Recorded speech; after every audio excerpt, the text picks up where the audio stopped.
3권. 특별히 이번 주는 우리가 무슨 얘기하게 되냐면 가정에 관한 얘기 하잖아요. 그죠? 가정. 제가 오늘 말씀 묵상하는데 충격적인 말씀을 봤어요. 저는 요새 요한복음 묵상하는데 요한복음에 보니까 예수님께서 죽임을 당하시게 되는 이유들이 나와요. 그죠? 왜 죽임을 당하시게 되는가 했더니 첫 번째는 안식일을 범했고 두 번째는 하나님을 자기 친아버지라고 했다. 그래서 자신의 위치를 하나님과 동등한 위치에 놓았다. 그래서 죽이려 한다라고 하는 이야기가 나와요. 저는 이 생각을 한 번도 못 해봤는데 하나님의 가족이 된다라고 하는 것은 저는 항상 좋은 일만 있는 것이라고 생각했어요. 그죠? 근데 예수님은 가장 좋은 것 때문에 그분의 인성을 죽임을 당하는 그런 결과까지로 가게 되어진다고 되는 말씀을 오늘 보게 됐습니다. 자, 예수 그리스도께서 이 땅 가운데 오신 이유를 제가 한번 생각해 보니까 그렇더라고요. 뭐냐면 우리를 하나님의 가정 가운데 집어넣으시려고 그분의 가정을 포기하십니다. 그죠? 그래서 우리가 하나님의 가정 가운데 들어가는 데는 굉장한 대가가 요구돼요. 근데 왜 그런 대가가 요구되는 것일까? 그만큼 하나님 나라 안에서의 가정이라고 하는 것은 굉장히 중요한 의미를 가지고 있기 때문에 그렇다. 삶 전부를 지불하고 나서라도 우리가 취해야 하는 부분이 가정이다. 그죠? 영적인 의미에서 가정뿐만 아니라 우리가 살아가고 있는 이 가정도 동일한 의미를 가지고 있다라고 하는 거예요. 그죠? 하나님께서 이 땅을 창조하시고 제일 먼저 하신 게 뭐예요? 세상 창조하시고 나서 남자와 여자를 창조하셨다. 근데 우리는 사람을 창조하셨다라고 얘기하지만 이번 주간에 우리가 계속 바라보게 되어질 때는 개인적인 관점으로 바라보지 않게 되어지고 가정, 공동체라고 하는 관점으로 바라보게 되어집니다. 그죠? 근데 하나님께서 세상을 만드시고서 제일 처음에 하신 게 뭐냐면 바로 가정을 만드셨다. 가정. 옛날 왕들은요, 여러분 창세기 1장 26절부터 28절에 보니까 사람을 만드셨는데 하나님의 형상을 따라 사람을 만드셨다 그랬어요. 그죠? 하나님의 형상을 따라 사람을 만드는 게 뭐냐면 옛날에는 왕이 다른 나라에 사신을 보냅니다. 그죠? 왕이 직접 가지 않아요. 사신을 보냅니다. 사신을 보내는데 그 사신은 누구를 대표합니까? 왕을 대표합니다. 그래서 왕의 이미지라고 말할 때 바로 사신을 말합니다. 그죠? 하나님께서 이 땅 가운데 세상을 만드시고 창조하시고 바다와 산을 만드시고 동물, 식물 만드시고 제일 처음에 하나님의 대사를 보내십니다. 그죠? 그게 남자와 여자다. 남자와 여자를 보내셨는데 그것은 우리가 가정이라고 하는 이름으로 말합니다. 근데 그 가정은 뭐냐? 바로 하나님의 이미지다라고 하는 거예요. 그래서 이미지 오브 갓이라고 말하는 하나님의 형상이라고 말하는 것은 개별 단위의 하나님의 형상을 말하는 것이기도 하지만 사실은 그 하나님의 삼일체된 하나님의 본질이 사람에게 세상에 제일 처음에 소개되어진 게 바로 가정이다라고 하는 거죠. 그런 의미에 있어서 가정이라고 하는 것은 굉장히 중요하다. 곱하기 100입니다. 자, 그런 이야기들을 이번에 해보려고 합니다. 자, 여러분들 1권 잠깐 우리가 리뷰 한 5분 10분 하고 넘어가겠습니다. 1권의 내용만 잠깐 보면 우리가 1권 처음에 배울 때 기독교 상담이라고 하는 게 뭐냐 배웠죠? 기독교 상담의 정의가 뭐냐? 하나님의 말씀을 따르는 거다. 전인을 치유하는 거다. 포괄적이고 절충적으로 하는 거다. 그런 얘기들을 많이 했습니다. 그리고 상담을 하는 데 있어서 상담의 기본 조건이 있다. 그 8가지 기본 조건이 있는데 그 기본 조건은 뭐다 그랬죠? 주의 집중하고 존중하고 공감하는 거, 그게 가장 밑바닥에 깔리게 되는 거다. 그리고 이 3가지는 한마디로 적극적 경청이라고 하는 것으로 정리된다. 그래서 잘 듣는 것이 중요하다. 이게 왜 이렇게 중요한 거냐? 왜 이렇게 중요할까요? 그리스도인의 삶에 있어서 제가 생각할 때 가장 중요한 것은 그렇죠? 관계는 관계죠. 하나님의 음성을 듣는 거다. 하나님의 음성을 듣는 거죠. 만약에 TDC 맞죠?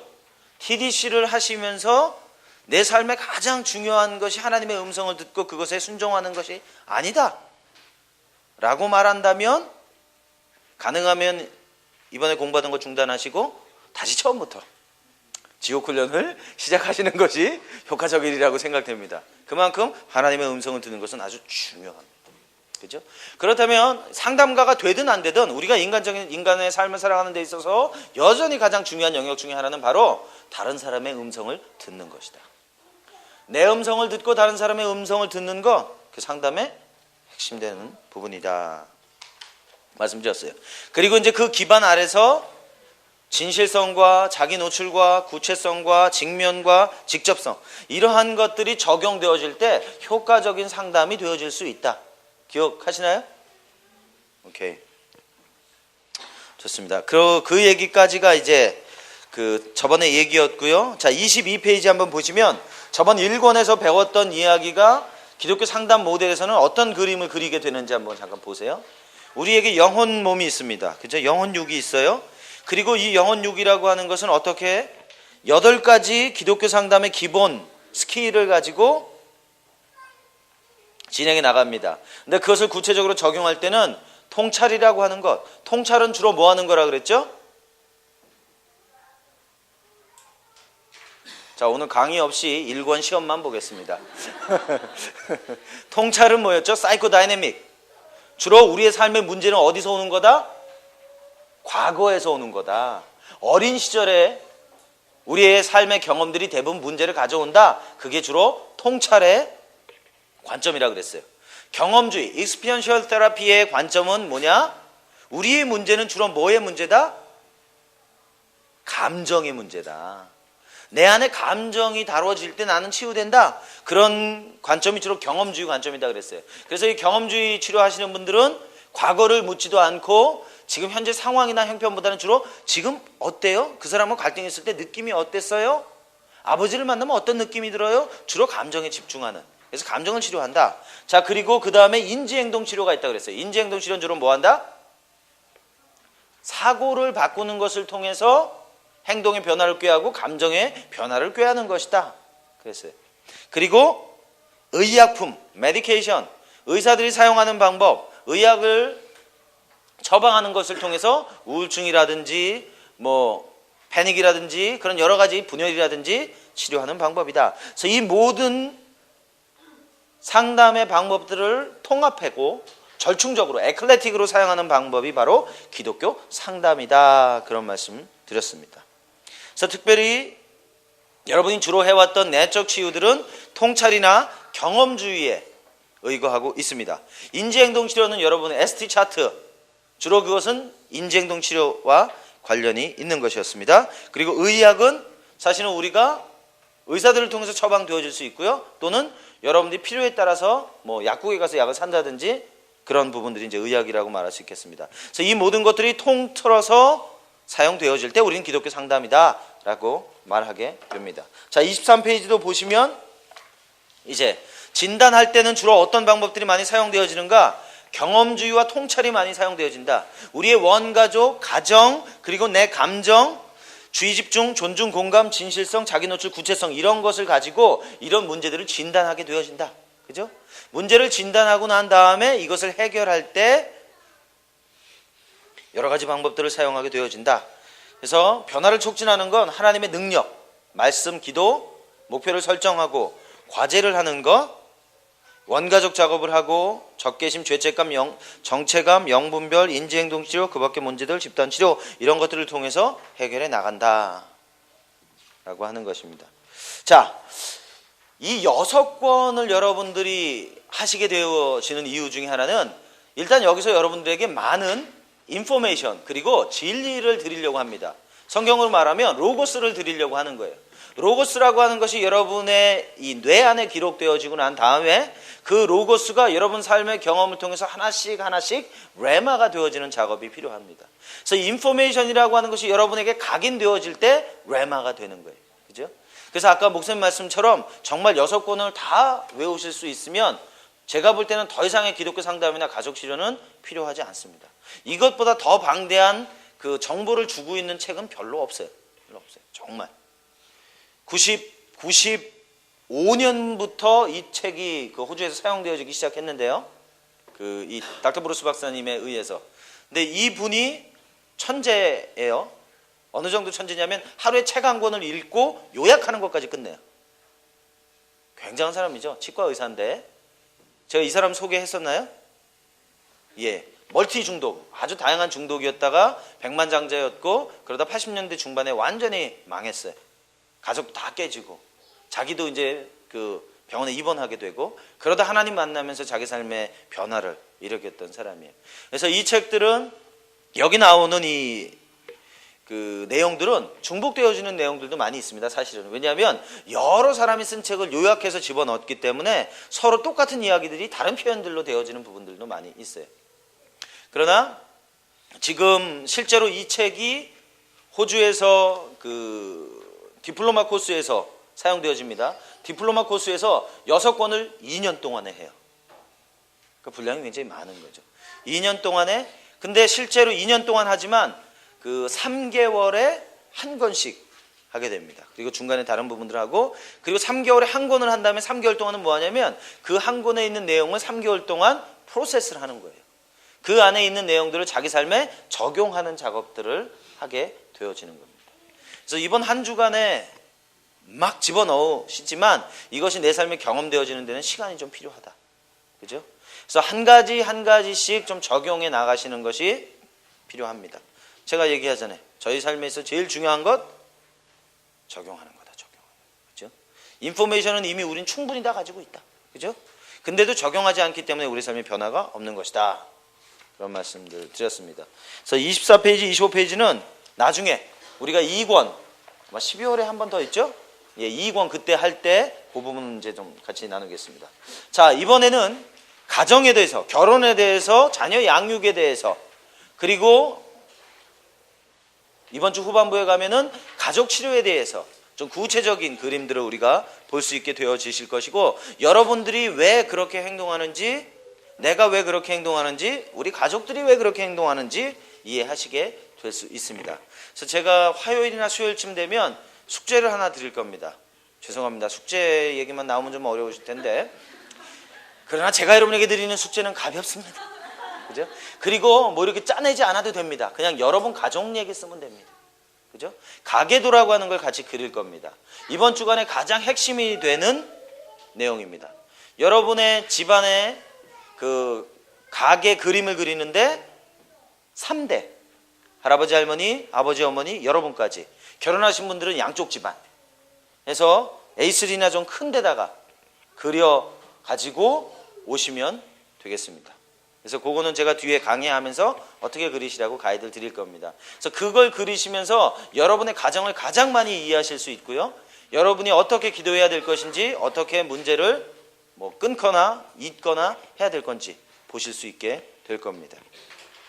자, 성경적 가정 원리 26페이지부터 이제 갑니다. 여호와께서 집을 세우지 아니하시면 세우는 자의 수고가 헛되며, 그죠? 성경 여러 부분에 사람을 지으시니가 본래 저희를 남자와 여자로 만드시고 말씀하시기를 이러므로 사람이 부모를 떠나 아내에게 합하여 그 둘이 한 몸이 될지니라 하신 것을 읽지 못하였느냐 했어요. 자, 하나님께서 아까 말씀드렸던 것처럼 사람을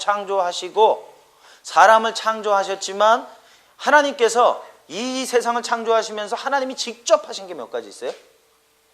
뭘까요? 가정 만드신 거, 그리고 교회 만드신 거, 그리고 정부를 만드신 거. 이 세 가지는 하나님께서 직접 하신 일이라고 이야기합니다. 그 얘기는 뭐냐면 그만큼 중요한 일이다라고 하는 거예요.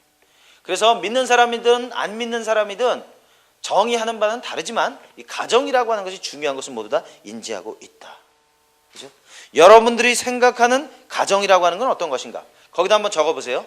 나는 가정이, 다른 거 아직 읽지 마시고 컨닝하지 마시고, 내가 생각할 때 가정은 이런 거다. 여기 보면 질문이 2개 나와요. 기독교적인 관점과 일반적인 관점으로 정의해보라 그랬어요. 그러면 여러분들이 한번 써보세요. 내가 기독교인인데 기독교인의 입장에서 생각하는 가정은 이런 거다.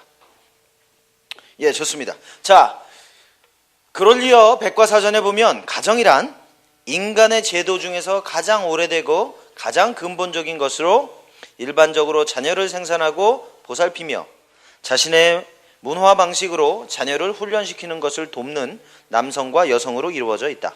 혼인 가족, 기본적 가족 또는 핵가족이라고 알려진 이런 단순한 가정은 사실 알려진 모든 사회 속에 존재한다.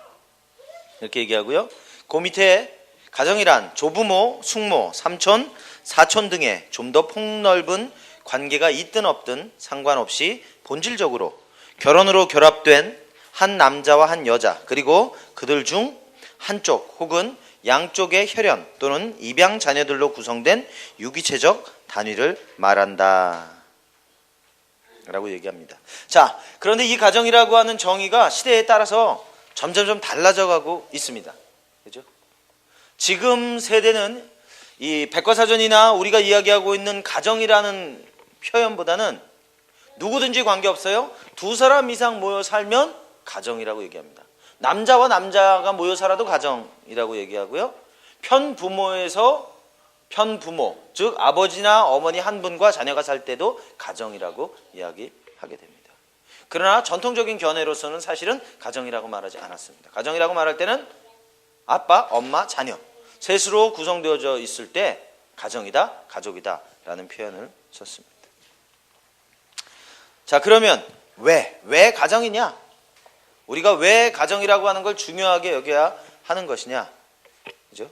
하나님께서 제일 처음에 만드신 공동체이기 때문에 또 하나님의 대사이기 때문에, 그죠? 하나님의 이미지가 가정을 통해서 가장 잘 표현되어지기 때문에 가정은 중요합니다. 가정은 우리에게 소속처를 제공해 준다. 가정은 친밀감이 경험되는 곳이다. 가정은 사회의 기본 구성단이다. 가정은 아이들이 자라며 사랑받으며 성숙해가는 곳이다. 가정은 우리에게 정체감을 준다라고 말하고 있습니다. 자, 이제 이 뒤에 그런 이야기들이 여러 가지가 나오는데 이 가정에 관련된 가장 일반적인 해설을 누가 가장 잘 표현했냐면 앤드류 머리라고 하는 사람이에요. 이 사람은 굉장한 영성가이기도 하고 교육가이기도 하고 티처이기도 한 분입니다. 근데 이분이 흔히 우리가 복음을 말할 때 창조와 타락과 구속과 회복을 말해요. 그죠? 근데 이 앤드류 머리는 너무 멋지게도 하나님이 만드신 가정이라고 하는 모습은 어떤 모습이냐? 그리고 타락한 가족이라고 하는 건 어떤 거냐? 그리고 회복된 가정이라고 하는 건 어떤 거냐? 라고 하는 관점으로 복음을 묘사했어요. 그래서 어떻게 보면 제가 볼 때도 가장 성서적인 모델 중에 하나가 될 수 있을 거라고 생각합니다. 본질적으로 사람은 관계를 떠나서는 살 수 없습니다. 그죠? 기독교의 본질은 관계라는 말씀을 제가 자주 드렸는데 여전히 가정이라고 하는 것은 관계로만 형성되어질 수 있습니다. 그죠? 그래서 때로는 피가 아니더라도 그 안에 유기적인 관계로 가정을 만들어낼 수 있다라고 하는 겁니다. 여러분들 가족이신가요? 가정인가요? 맞죠? 예. 가족 같은 TDC, TDC 같은 그거 아니고 여러분 가정이다 그런 말씀 드렸어요.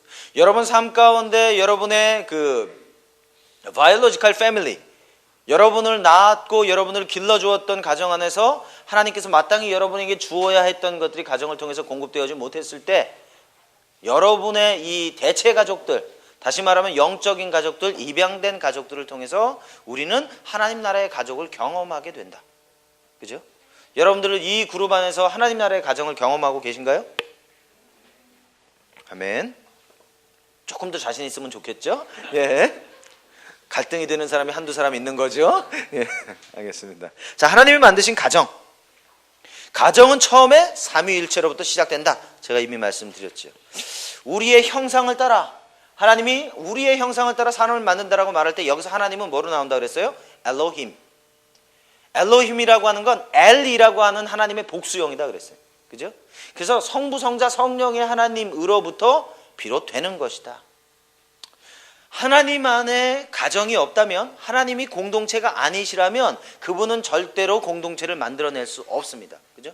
여러분 안에 있는 것만 여러분 삶에 나타나게 되어집니다. 여러분 안에 없는 건 나타나지 않는다. 그죠? 세 분이 완벽하게 사랑하고 완벽하게 연합하셨기 때문에 그분이 또 그것과 동일한 이미지로 가정을 만드실 생각을 하신 거다. 그리고 만드셨다라고 하는 겁니다. 자, 그러면 이 삼위일체로 우리가 배울 수 있는 것들은 뭐겠어요? 하나됨. 그죠? 연합됨. 서로 존중하고 경의하고 서로 순복하고 질서가 있고 서로를 존중하고 사랑하는 그런 관계를 배울 수 있어야 된다. 하나님이 삼위일체라는 말씀할 때 우리가 이제 가끔 얘기했던 얘기인데 예수님께서 이 땅 가운데 오시기 전에 어디 계셨다고요? 아버지 품속에. 요한복음 1장 18절. 그죠? 예수 그리스도께서 이 땅 가운데 오시기 전에 그분이 어디 계셨냐 했더니 하나님 아버지 품에 계셨다. 그죠? 그 하나님은 가족으로 계셨던 분이라는 의미를 말씀하고 계셔요. 그리고 요한복음 14장에도 보니까 예수님 뭐라고 말씀하세요? 내가 어디로 간다? 아버지 집으로 돌아간다. 아버지 집으로. 그분은 이 땅 가운데 오시기 전에 아버지와 아들과 그 가정관계를 충분히 누리시고 서로 안에 사랑의 관계를 충분히 누리셨던 분입니다. 그래서 이 땅 가운데 오셨을 때 우리를 누구에게로 인도하기를 원하신 거예요? 아버지께로. 요한복음 14장 6절. 내가 곧 길이요 진리요 생명이니 나로 말미암지 않고는 아버지께로 올 자가 없다. 그래서 예수 그리스도께서 이 땅 가운데 우리에게 하시려고 했던 모든 것은 사실은 우리를 하나님 아버지의 가족관계로 다시 되돌리기 위한 시도이셨던 것이다. 그렇죠? 자, 하나님의 형상, 이 남자와 여자에게 있습니다. 근데 이 하나님의 형상이라고 하는 건 뭐냐면 영적이면서 이성적이면서 의지적이면서 감정적인 거다. 다시 말하면 영혼의 모든 영역에 하나님의 형상이 있는 거다. 그 영적이라고 하는 건 인격적이면서 관계적인 것이다. 그죠? 영적이라고 하는, 우리 인간이 영적이라고 하는 건 본질적으로 관계적이라고 하는 거고, 관계적이라고 하는 것은 사람은 하나님하고 의사소통을 하도록 창조되어져 있다는 거예요. 그래서 하나님을 떠난 모든 사람은 이미 가정이 어떤 것인지 온전하게 경험할 수 없다. 이 땅 가운데 가정을 구성하면서 살아가는 사람들이 있지만 그 사람들의 삶의 중심에 예수 그리스도가 없다면 그 가정은 이미 시작부터 불완전한 가정이라고 하는 거예요. 본인들은 모르고 있지만 그렇습니다. 그게 본질적인 겁니다. 그리고 하나님의 형상은 이성적이다. 하나님이 생각하신다. 그죠? 사람도 생각한다. 하나님이 선택하신다. 사람도 선택한다. 하나님이 느끼신다. 보시기에 좋았더라. 그러시죠? 그런 것처럼 우리도 느낀다. 그것이 하나님의 형상이다 라고 하는 걸 얘기합니다. 그래서 우리는 인격적인 것에 대한 갈망함이 있어요. 그래서 누군가가 내 인격을 억지로 이용하려고 하거나 억누르려고 하거나 나를 이용하려고 할 때 우리 안엔 고통이 있는 거예요. 그게 내 부모를 통해서건 내가 아는 사람을 통해서건. 그래서 우리는 본질적으로 인격적이고 싶어 합니다.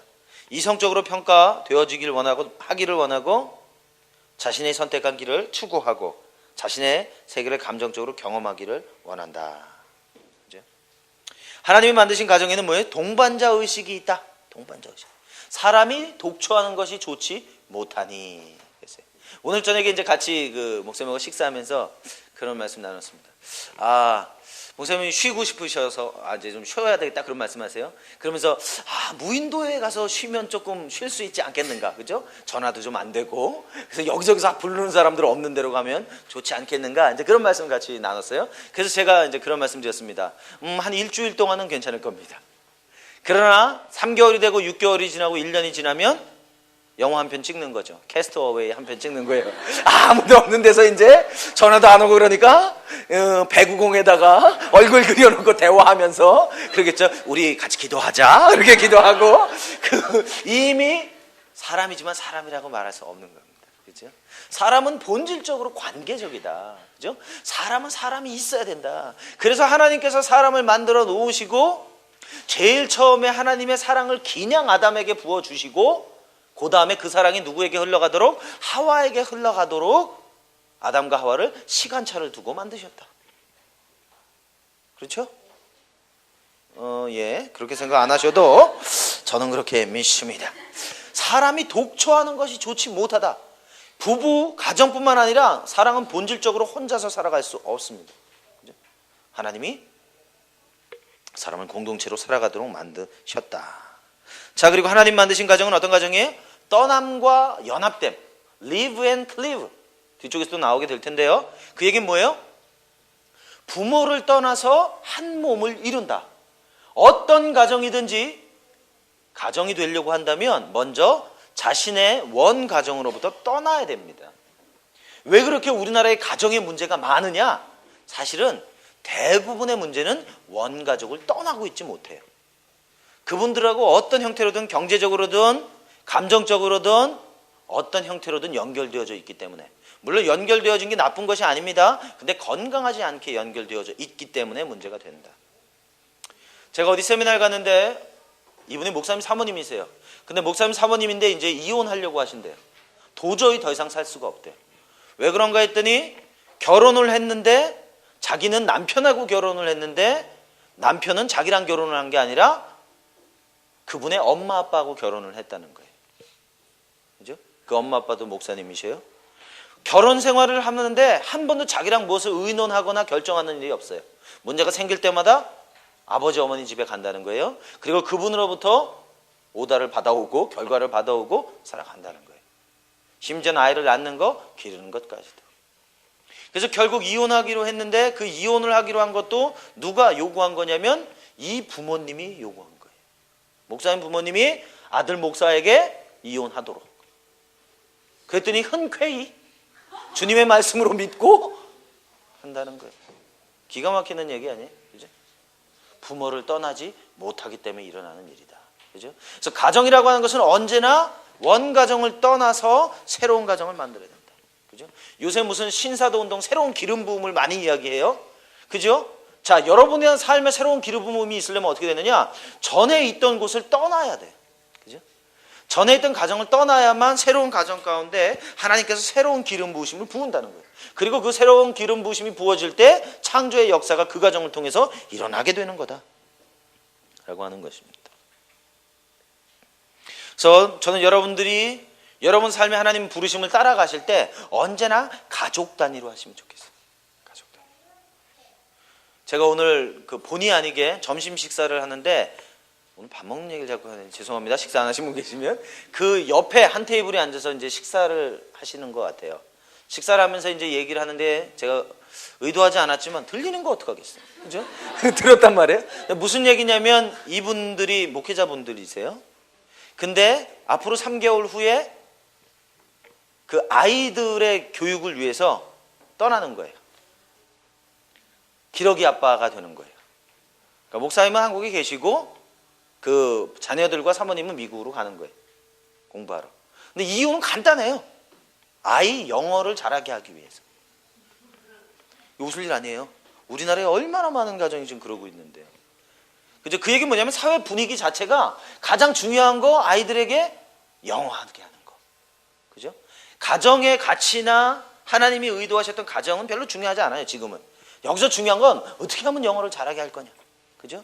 수없이 많은 가정에 그런 그 일종의 무브먼트 같은, 문화 같은 그런 형태가 형성되어져 있어요. 근데 그분도 제가 볼 때는 굉장히 은혜스럽게 생기셨어요. 근데 그분으로부터 나오는 이야기는 전혀 은혜스럽지 않은 거예요. 와, 정말 그 하나님의 중심으로 바라보기보다는 이 사회가 요구하는 대로 살아가고 있는 그 모습을 보게 되는 거죠. 그죠? 아니다.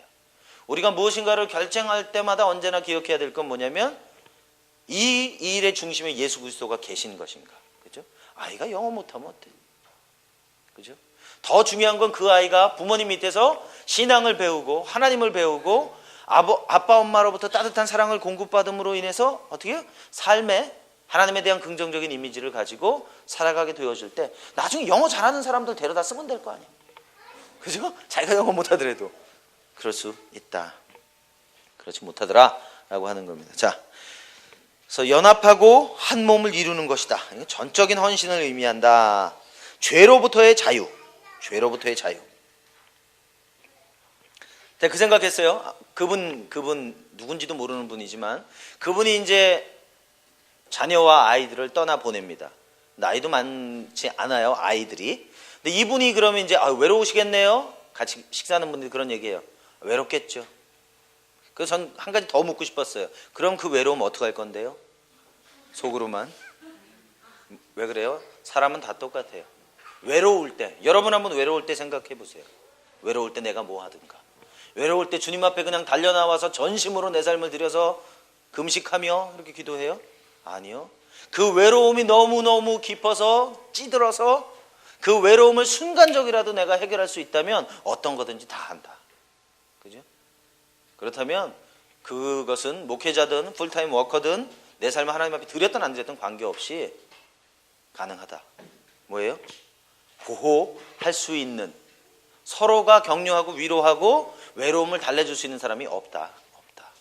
그래서 굉장히 위험한 도박을 하는 거예요. 사실은 굉장히 위험한 도박을 하고 있는 거예요. 물론 우리나라의 그 옛날에, 지금도 지금이지만 옛날엔 유학 갈 때 대부분 다 남자들만 갔어요. 부인은 집에 그냥 한국에 있었다고요. 근데 그렇게 해가지고 나중에 돌아와서 건강한 부부 가정 생활을 하느냐? 그래서 저는 좀 질문이 있어요. 왜냐하면 제가 이번에 제가 호주 갔다 왔잖아요. 거기서 이민교회에서 제가 세미나를 해보고 그분들하고 얘기하다 보니까 여전히 어떤 분들은 시작을 그렇게 했어요. 내가 돈 벌어 올게 하고 호주를 왔어요. 근데 15년이 지났어요. 그러고 나서 어떻게 됐어요? 결국 이혼하셨어요. 그리고 딴 사람하고 만나서 결혼하고 있는 거예요. 처음에 의도와 동기는 뭐였어요? 행복한 가정, 좀 재정적으로 여유 있는 가정을 만들기 위해서 갔다 올게 했단 말이에요. 근데 갔는데 돌아오지 않았어요. 그죠? 저는 그 말 진리라고 생각합니다. Out of sight, out of mind. 벌써 호주 3주 갔다 오니까 영어가 막 이렇게 된단 말이지. 그죠? 보이지 않으면 마음이 멀어지는 거예요. 그죠? 우리가 아무리 하나님 사랑한다고 말하지만 그분 앞에서 그분과 교제하지 않는다면 사실은 그것은 우리의 삶에 아무리 말로 많이 한다고 해도 질문되어지는 거예요. 그죠? 죄로부터 자유하기 원하십니까? 공동체가 있어야 됩니다. 영적으로는 공동체라고 말하고 그냥 우리가 말한다면 가정이 있어야 돼요. 가정. 그죠? 그래서 여러분들 그런 의미에서 보면 이 단체는 축복받은 거예요. 여러분들은. 그죠? 여러분이 사랑을 주고받을 것이 있다는 거. 그죠?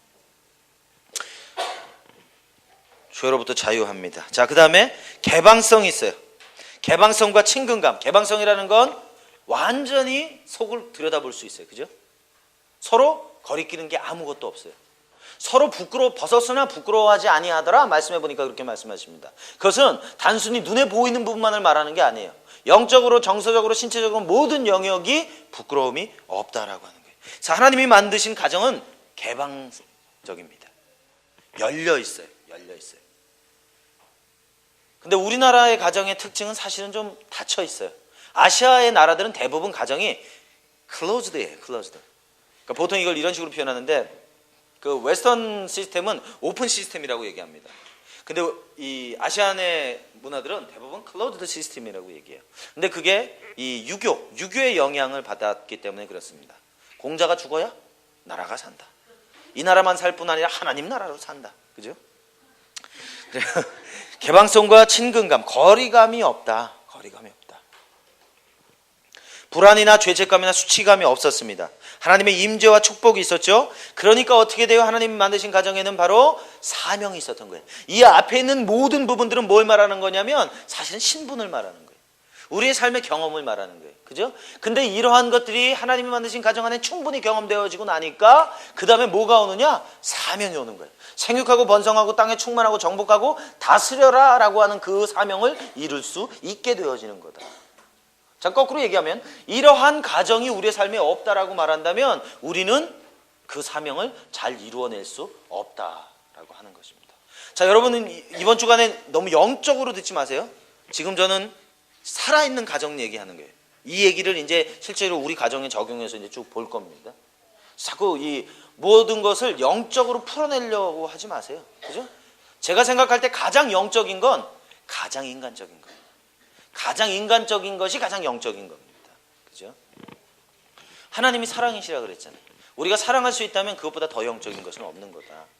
그죠? 자, 그런데 이제 문제가 생겼어요. 죄로 물든 과정.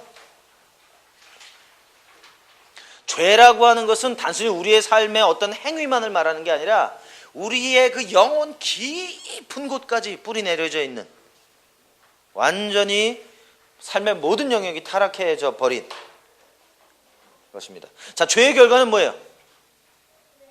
자기중심이라고 그랬어요. 자기중심. 이것을 우리가 뭐라고 표현한다고 그랬죠? 육이다, 육. 죄로 물든 가정을 보니까 이제 더 이상 서로가 서로를 신뢰하고 이해하고 용납하고 사랑하는 게 아니다. 자기중심적으로 살아간다. 어떻게 해서든지 내가 우리 아버지 어머니로부터 용돈을 더 많이 받아내고, 어떻게 해서든지 내가 이번에 좋은 신발을 사고, 어떻게든지 내가 좋은 바지를 사낸다. 왜? 우리 아버지는 어렵고 힘들게 행상을 하면서 돈을 벌어오고 있지만 나는 내가 필요한 모든 걸 채워야겠다라고 말하는 거예요. 이미 그 가정이 깨어지기 시작하는 것입니다. 거리감이 있게 되어지고요. 죄책감과 수치감과 두려움과 불신을 갖게 되어진다.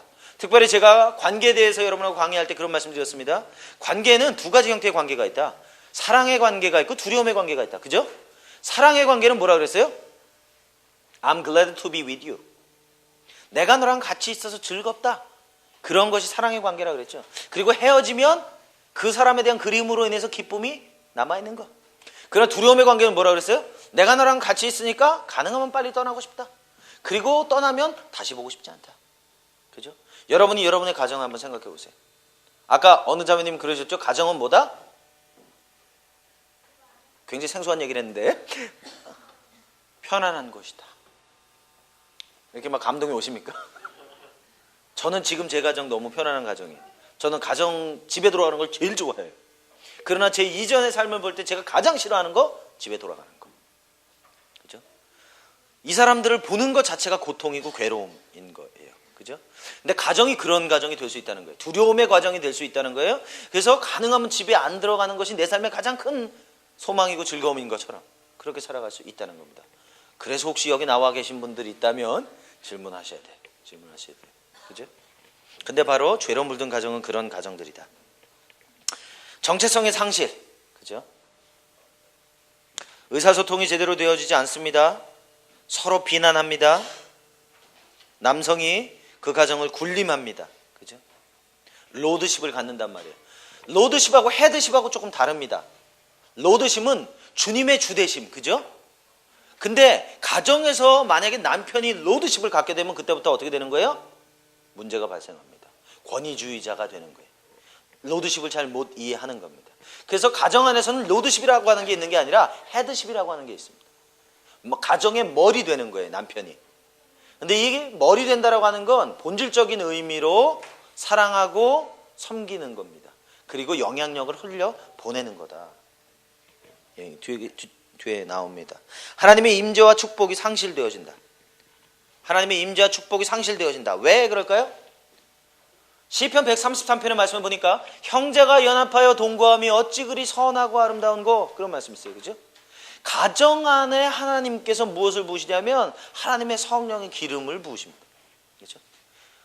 여러분의 가정이든 공동체의 가정이든 공동체 안에 성령이 역사하신다는 거예요. 저는 성령이 개별적으로 역사하시는 것도 많이 봤지만 성령이 공동체 안에 있을 때 가장 놀라운 역사들을 많이 일으킵니다. 여러분 성령 세례 받으셨죠? 예. 뭐 대답을 안 하셨어도 받은 줄 믿습니다. 혼자 기도할 때 성령을 경험하는 경우보다 공동체를 있을 때 훨씬 쉽게 빨리 경험하는 걸 봅니다. 그래서 저는 열쇠가 시편 113편이라고 생각합니다. 그 형제가 연합하여 동거하면 어떤 일이 일어나는가? 헐몬산의 이슬이 시온에 내림 같고 보배로운 기름이 아론의 머리부터 수염까지 흘러 발끝까지 흘러내림 같다 그랬어요. 그게 뭘 말하는 거예요? 성령을 말씀하시는 거예요. 그렇죠? 그래서 공동체에 이 하나님이 의도하신 가정 안에 있게 되면 하나님의 축복과 임재가 계속해서 있게 되어진다. 사실은 믿지 않는 사람들이 할지라도 건강한 가정을 갖고 있으면 그 안에 하나님의 그 유니버셜 로, 그죠? 우주적인 법이 그 가정 안에 흘러가게 되어진다. 예. 자, 그리고 억압과 고통과 질병, 죽음 뭐 이런 게 쭉 있다. 그런 말씀 드렸습니다. 자, 그러면 은혜로 회복된 가정. 자, 이런 것이 죄로 물든 가정인데 은혜로 회복되면 어떻게 되느냐? 하나님의 형상이 회복되어진다. 하나님의 형상이 회복되어진다는 건 영적으로 관계가 회복되어진다. 그죠? 그리고 지적으로, 의지적으로, 감정적으로 회복되어진다. 그리고 수치감이 사라진다. 정체성을 발견하게 된다. 그리고 용서하게 된다. 그죠? 하나님의 용서를 받고 상처 입은 사람들을 용서하고 내가 상처 입힌 사람들에게 용서를 구하고 하는 일들이 생긴다. 자, 자기중심적인 태도에서 이제 회복된 가정은 그리스도 중심으로 가게 된다. 그리고 타인 중심으로 가게 된다라고 하는 겁니다. 그리고 신뢰를 회복합니다. 화해합니다. 이제 의사소통을 깊게 하게 되겠죠. 그 밑에 이제 그런 영역들 있습니다. 자, 건강한 가족들은요 특징이 있어요. 어떤 가정이 건강한 가정이냐? 이 닉 스티넷 박사하고 존 드프레인 박사가 18,000가구를 대상으로 조사했어요. 그것도 20여 년 동안 삶의 전부를 들여서 조사한 거예요. 건강한 가정이 어떤 가정인가 보니까 6가지가 있는 가정들이 보니까 건강한 가정들이래요. 여러분 가정 어떤지 한번 보세요. 가정에 헌신되어져 있다. 건강한 가정은 구성원 서로와 가족 집단 전체에 대해 헌신되어 있다. 이것은 결혼과 함께 시작되며 가족 전체까지 확장된다. 가정의 헌신, 가정의 헌신. 여러분 삶 가운데 가장 첫 번째 우선순위가 뭐예요? 하나님. 그죠? 두 번째 우선순위는 뭐예요? 가정.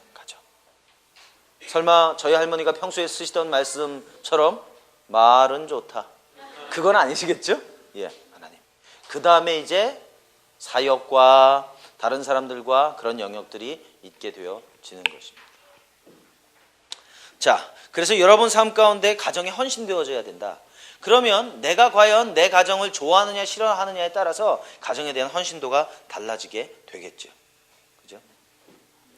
그러면 그것은 바로 내가 내 가정하고의 관계에 있어서 이 가정이 건강한 가정이냐 또는 엮이는 가정이냐 숨기는 가정이냐라고 하는 걸 점검해 볼 수 있다라고 하는 겁니다. 자, 그리고 함께하는 시간이 중요하다. 어떤 문제를 같이 풀어가는 거, 건강하지 않은 가정들일수록요 문제가 생기면 대부분 부모님 혼자 처리합니다. 그죠? 우리나라에서 그 IMF가 왔을 때 문제가 딱 생겼단 말이에요. 문제가 딱 생겼는데 그 문제를 처리하는 방법을 가만히 보니까 건강하지 않은 가정들일수록 부모 둘이서 그 문제를 다 처리했어요. 어떻게? 둘이 헤어지고 애들 고아원 보내고 이런 식으로 처리했어요. 근데 건강한 가정일수록 어떻게 처리하느냐? 공동체가 그 문제를 같이 풀어간다. 그래서 IMF 때 건강했던 가정들은 그 가정을 유지했다고 합니다. 아무리 어렵고 힘들어도. 그러나 건강하지 않은 가정들은 다 깨졌다. 제가 비행기 타고 오면서 영화를 한 편 봤어요. 제가 그거 보면서 많이 울었는데 신데렐라 맨이라고 하는 영화 혹시 나와 있나요? 한국에? 영화죠, 영화. 신데렐라가 아니고 신데렐라 맨. 그게 뭐냐면 한 권투 선수의 이야기예요. 한 권투 선수의 이야기인데 그가 이제 나이가 들어갖고 권투를 잘 못해요. 근데 계속 그때 미국의 경제 공황이 있으면서 너무너무 어려운 시간을 보냅니다. 근데 거기서 이제 아이가 소세지를 하나 훔쳐요. 소세지를 하나 훔쳤는데 부모가 다시 그 소세지를 가지고 정육점에 갖다 주게 합니다. 그리고 물어봐요. 왜 그랬니? 그랬더니 이 아이가 말하는 것이 자기 친구들 이야기를 합니다.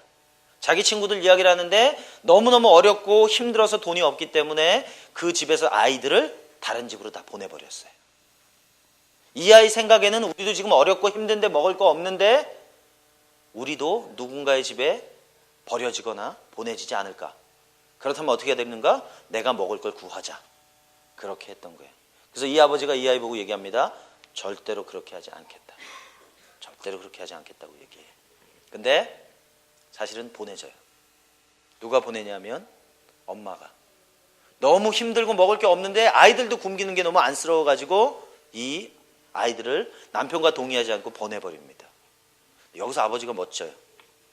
정말 어렵고 힘든 가운데 그 사람이 정말 수치스러운 일을 합니다. 뭘 하냐면 우리나라로 가면 동사무소죠. 동사무소를 가가지고 빈민들이 받는 그 돈을 받아요. 근데 그 사람은 이름 있는 권투 선수였는데도 불구하고 모든 수치를 다 감내합니다. 가서 돈을 받아요. 그리고 자기가 권투했던 그 협회 사람들한테 가서 구걸을 해요. 도저히 할 수 없는 일을 해요, 그 사람이. 근데 그걸 하는 이유는 딱 한 가지 있어요. 자기 아이들을 되돌려오기 위해서. 그리고 가서 되돌려옵니다. 그리고 그가 자기 삶을 다 들여서 가족을 지키기 위해서 노동을 하고 많은 노력을 해요. 그래서 그 주제는 그런 거예요. 그 사람이 결국은 권투에서 이깁니다. 굉장히 그 노장인데도 불구하고 승리를 여러 번 해요. 챔피언도 돼요. 그가 그렇게 했던 이유는 딱 한 가지예요. 가정을 지키기 위해서. 너무너무 멋있는 영화예요. 제가 그 비행기 타고 오면서 사람들은 미친 줄 알았을 거예요. 그거 보는데 막 마음이 찡한 거예요. 기가 막히면 야, 굉장하다. 그죠? 가정에 헌신하는 거예요. 그리고 아무리 바쁘더라도 함께하는 시간들이 필요하다. 그죠? 근데 이것을 의도적으로 마련해야 된다. 의도적으로. 레리 발라드라고 하는 그 미국의 교육가가 있습니다. 이 사람은 나라에서 인정한 교육가예요. 그리고 선교단체에 속해 있으면서 전 세계를 다니면서 가정에 대해서 가르치시는 분이에요. 이분이 아주 재밌는 얘기를 하더라고요. 이분은 그 자기 아이들하고 미국의 이 농구 시즌이 있잖아요. 근데 농구 시즌을 굉장히 미국 사람들 좋아하나 봐요. 그러니까 농구 시즌이 되면 자기 아들하고 거의 모든 경기를 다 같이 본대요. 이해가 안 돼. 전 세계를 돌아다니라고 굉장히 바쁜 분인데 언제 가족들하고 그렇게 하느냐. 그랬더니 이분이 대답하기를 1년 스케줄을 짤 때 그 시간을 미리 다 빼놓는다는 거예요. 그리고 나서 나머지 스케줄을 잡는데요. 아, 그럼 가능하구나. 근데 우리는 어떻게 해요? 다른 스케줄 다 잡아놓고 그 가족 스케줄도 잡아놨다가 뭐 일 들어오면 집안의 양해를 구하고 간단 말이에요. 물론 그럴 수 있어요. 그러나 본질적인 마음의 태도와 동기는 아니다. 그죠? 함께하는 시간에 가치를 둬야 된다. 라고 하는 겁니다. 함께하는 시간을 같이 가지는 가정이 건강한 가정들이더라. 캠핑도 같이 하고 휴일도 같이 보내고. 그래서 저도 개인적으로는 제 원칙은 뭐냐면 토요일 날, 저는 이제 쉬는 날이 토요일이 되겠죠. 그렇기 때문에 대부분 세미나들이 금요일 날 마치기 때문에 토요일 날은 무슨 일이 있어도 가져가고 보낸다. 그죠? 동네 놀이터를 가든지 나가든지. 그죠? 물론 이제 못 지킬 상황들이 돼요. 그러나 기본적으로 제 마음의 태도와 동기는 그렇게 하는 것이에요. 그래서 저희 아이들도 알아요. 그러면 밤 되면 아빠 내일 어딜 가? 어디가? 물어봅니다. 이번에 제가 아이들하고 지금 같이 해야 되는 게 한 가지 있는데 못하고 있는 게 있어요. 뭐냐면 그 호주에서 어떤 분을 상담을 했는데 그분이 이제 선물로 사이언스 키트를 하나 선물로 줬어요. 아이들하고 같이 하는 거예요. 근데 그거를 이제 하자고 얘기해놓고 계속 못하고 있어요. 왜냐면 늦게 들어가고 아이들 자고 학교 가고 저는 또 나오고 하니까 그래서 이제 그거를 같이 하려고 하는데 아주 재밌을 것 같아요. 예. 함께하는 시간이 중요하다. 자, 그 다음에 좋은 의사소통. 건강한 가정일수록 긍정적이고 좋은 의사소통을 한다. 서로가 서로에 대해서 아주 잘 듣는 사람들입니다. 그리고 자신의 욕구나 감정들을 잘 표현해낸다. 그렇죠? 의사소통을 잘 못하면 어떻게 되느냐? 나머지 특징들도 대부분의 경우는 잘 사용되지 않습니다. 자, 그 다음에 감사 표현. 서로가 격려하고 서로 애정을 표현한다. 이 감사 표현, 사랑이라고 하는 것, 확언이라고 하는 것은 아무리 지나쳐도 지나침이 없습니다. 그죠? 부작용 없습니다. 그래서 감사 표현을 하는 서로가 서로에 대해서 남편이 아내에 대해서 아내가 남편에 대해서 격려하는 것. 그죠? 여러분들 우리가 매일 제 아내가 매일 음식을 하거든요. 여러분도 아마 여러분의 부모님이 매일 하시거나 누군가가 매일 할 거예요. 그러면 매일 하는 거니까 뭐 당연한 것처럼 여기는 것보다는 와, 김치찌개 너무 맛있네? 고마워. 자기 김치찌개 최고인데? 그죠? 인사할 수 있는 거예요. 속은 어떨지 몰라도. 그죠? 물론 그게 일치하면 더 좋은 거겠죠? 빨래 해주는 것에 대해서. 어떤 것이라도 관계없다. 작은 일들에 자꾸 감사를 표현할 때 서로 안에 사랑이 흘러가게 되어진다. 자, 무엇보다도 영적 헌신. 이건 일반 사람들이 연구한 건데도 불구하고 건강한 가정을 보니까 영적으로 헌신되어져 있더라. 그죠? 그 안에 영적인 결속력이 있더라는 거예요. 다시 말하면 저희식으로 말하면 그 마음의 중심에 예수 그리스도가 있더라는 거예요. 그죠? 근데 건강한 가정이더라. 스트레스와 위기 대처 능력이 있다. 그죠? 어떤 가정이든지 위기가 없는 가정은 없습니다. 개인이든 가정이든 위기가 옵니다. 고난이 옵니다. 고통이 옵니다. 건강한 가정은 그것을 같이 싸워 나간다. 이겨 나간다라고 하는 겁니다. 자, 여러분들 한번 써보세요. 여러분들 가정의 6가지 중에 점수를 매긴다면 어느 정도 점수가 나오는지 한번 보세요. 아마도 대부분의 가정은 3 이하 점수가 나올 가능성이 많죠. 그렇죠? 우리가 자랐던 가정들이 대부분 그랬었던 것 같고, 가정의 그 가치나 이런 부분에 대해서 우리가 충분히 경험할 기회를 갖지 못해서 그랬을 수 있을 것 같습니다. 저도 제 가정을 쭉 보면 거의 그 1에서 1.1 정도, 거의 이 6가지가 저희 가정은 하나도 찾아볼 수 없는 가정이었던 것 같아요. 그래서 아까 제가 그런 말씀드렸지만, 저는 저에게 있어서 가정이라고 말하는 건 아무 의미가 없어요. 여고안에 불과하죠. 내가 늦게 들어가도 잘 때가 있다는 거, 그죠? 가끔 용돈도 받는다는 거.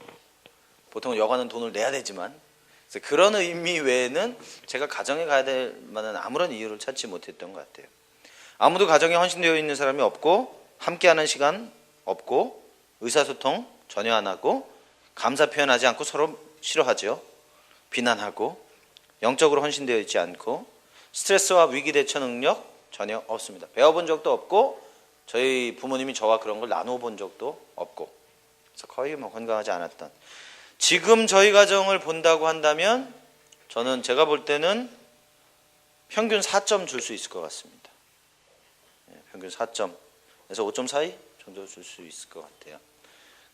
제가 생각하기에 아주 행복한 가정이라는 생각이 들고, 주변에서 볼 때는 전쟁하는 가정이라고 보일 수 있습니다만은 제가 이제 이번에 그 호주 가가지고 저랑 같이 교제하던 그 자매가 아니고 교제하던 그 가정의 목사님하고 같이 가정하고, 그 집 가정하고 우리 가정하고 만났어요. 만났는데 나중에 이제 그런 말씀하시더라고요. 저희 아이들 보면서 이 가정이 얼마나 행복한 가정인지 알겠다고 그런 말씀하세요. 그러니까 저희 아이들이 얼굴이 밝은 거 그거 용서됩니다. 얼굴 밝은데 굉장히 그 액티브해요. 근데 제 스타일로 보면 저는 저희 아이들을 거의 뭐 반 죽여놔야 되죠. 그런 꼴을 못 보죠, 제가. 저도 자라면서 그렇게 당했고, 당한 만큼 해줘야 되는데 제가 참 하나님 은혜로 저희 아이들에 대해서 용납하는 마음이 있고, 대신 기도를 많이 하게 되더군요. 이제 그런 부분이 있습니다. 그래서 그분이 그런 말씀하시는데 저는 많이 격려됐습니다. 하나님이 만들어 놓으신 가정의 모양으로 나는 점점점 다가가고 있다는 생각이 들어요. 96년이 제 삶에 있어서 이 가정을 이해하는 중요한 계기가 됐던 해입니다. 제가 결혼하기 전에 저는 그 가족치료, 가정상담 이런 걸 배우기 시작했어요. 그래서 가정이라고 하는 게 의미 있다는 걸 처음 알게 됐어요. 96년에. 그러니까 가정이라는 게 제 삶에 아무런 의미가 없었는데, 외국에 유학 간 거 제 삶에 있어서 최고의 경험 중에 하나죠. 집을 떠났으니까. 그죠? 근데 거기에서 하나님이 세우신 가정을 배우기 시작했고, 그 가정을 싱글 때 배웠기 때문에 결혼하고 나서 어렵고 힘들지만 적용해 나갈 수 있는 그런 계기가 됐던 것 같습니다.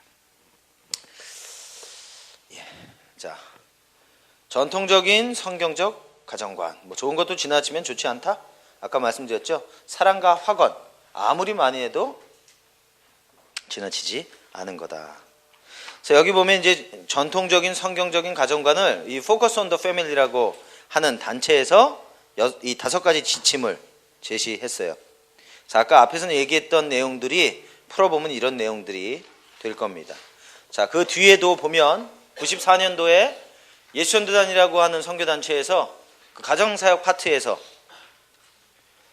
빛의 가정으로서 우리의 헌신 해서 7가지, 오직 나와 내 집은 여호와를 섬기겠노라.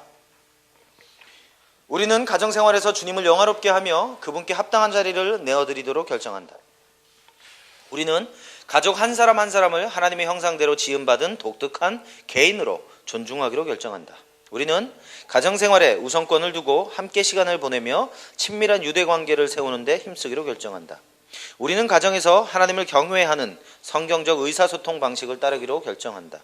우리는 갈등을 신속하게 해결하고 서로에게 무제한적인 용서를 베풀기로 결정한다. 우리는 우리의 이웃과 국내 그리고 열방에 잃어버린 가정과 도움을 필요로 하는 가정에게 나아가기로 결정한다. 우리는 우리 가정에게 주신 하나님의 목적과 사명을 발견해가는 일에 힘쓰기로 결정한다. 그래서 이 예수전도단의 기본적인 가치 중에 하나는 뭐냐면 가정입니다.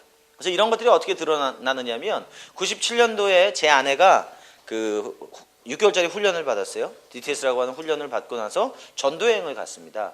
근데 저랑 같이 제가 갔어요. 태국에 갔는데 같이 3개월 동안 거기서 사는데 가정의 가치 있다고 그랬잖아요. 그래서 다른 사람들은 다 그 공동생활했는데 저랑 제 아내한테는 방을 하나 줬어요. 가족이기 때문에. 근데 거기에 멤버 중에는 나이가 많으신 50대 분들도 있었고 그랬어요. 근데 그분이 그런 얘기했어요. 우리가 가족으로 오지 않았고 이 전도여행에 따로 왔기 때문에 이 그룹 안에서의 가장 최고 가치는 가정이다. 가정에게 최대한 배려한다. 그분은 맨 땅에 매트리스 놓고 생활하고, 그래서 호주 사람이었는데, 그래서 그런 모습으로 볼 수 있습니다. 또 3개월 이상의 장기적인 여행을 떠나게 되면 무슨 훈련을 받으러 간다든지 선교여행을 떠난다든지 어떻게 가냐면 집을 그대로 옮깁니다. 그대로 옮겨요. 그러니까 생활할 수 있는 모든 걸 다 가지고 움직여요. 재정이 많이 들더라도. 그래서 가능하면 가장 가정과 유사한 형태를 만들도록 노력합니다. 그렇죠? 그래서 그렇게 하는 것이 가정의 어떤 그 가치를 중요하게 여기는 모습으로 또 비춰줄 수 있겠습니다. 자, 성경적인 결혼 원리를 봅니다. 성경에 대한 하나님의 목적은 뭐냐? 결혼에 대해서는 교제하고 성취하는 것이다. 그리고 가정을 이루는 것, 그게 결혼에 대한 원리다. 그렇게 말씀드립니다. 이 결혼은 하나님이 정하신 제도다 그랬어요. 어느 사회에서나 가장 우선적이고 기초적인 제도다. 결혼이라고 하는 것의 시작이 사람에게 있지 않다는 겁니다. 하나님에게 있기 때문에 이 결혼이라든지 가정이라고 하는 것을 사람들의 마음대로 해서는 안 됩니다.